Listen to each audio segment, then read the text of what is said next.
ترکی کے خلیفہ سلطان مراد کی عادت تھی کہ وہ بیش بدل کر عوام کی خبر گیری کرتا تھا۔ اس نے ایک رات اپنے سیکورٹی انچارج کو کہا کہ چلو کچھ وقت لوگوں میں گزارتے ہیں۔ شہر کے ایک کنارے پر پہنچے تو دیکھا ایک آدمی گرا پڑا ہے۔ بادشاہ نے اسے ہلا کر دیکھا تو مردہ انسان تھا۔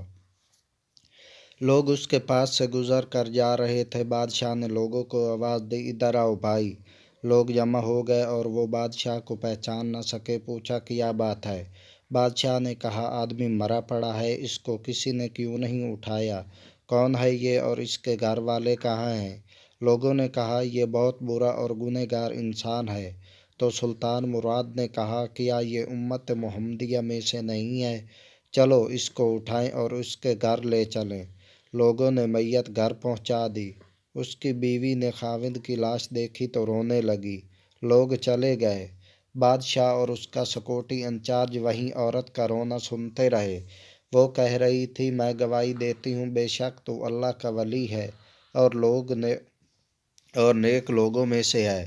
سلطان مراد بڑا متعجب ہوا، یہ کیسے ہو سکتا ہے؟ لوگ تو اس کے بارے میں یہ باتیں کر رہے تھے اور اس کی میت کو ہاتھ لگانے کو تیار نہ تھے۔ اس کی بیوی نے کہا مجھے بھی یہی توقع تھی۔ اصل حقیقت یہ ہے کہ میرا خاوند ہر روز شراب خانے جاتا، جتنی ہو سکے شراب خریدتا اور گھر لا کر گڑھے میں بہا دیتا اور کہتا چلو کچھ تو گناہوں کا بوجھ مسلمانوں سے ہلکا ہوا۔ اسی طرح رات کو ایک بری عورت کے پاس جاتا اور اس کو ایک رات کی اجرت دے دیتا اور اس کو کہتا کہ اپنا دروازہ بند کر لے، کوئی تیرے پاس نہ آئے۔ گھر آ کر کہتا الحمدللہ آج اس عورت کا اور نوجوان مسلمانوں کے گناہوں کا میں نے کچھ بوجھ ہلکا کر دیا ہے۔ لوگ اس کو ان جگہوں پر آتا جاتا دیکھتے تھے۔ میں اسے کہتی تھی کہ یاد رکھ جس دن تو مر گیا لوگوں نے تجھے غسل دینا ہے، نہ تیری نماز پڑھنی ہے اور نہ تجھے دفنانا ہے۔ وہ مسکرا دیتا اور مجھ سے کہتا کہ گھبرا مت، تو دیکھے گی کہ میرا جنازہ وقت کا بادشاہ، علماء اور اولیاء پڑھیں گے۔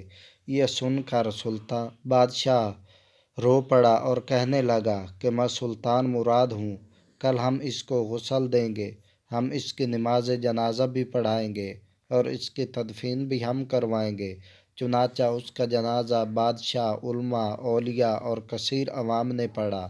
آج ہم بغیر کچھ دیکھ کر یا محض دوسروں سے سن کر اہم فیصلے کر بیٹھتے ہیں۔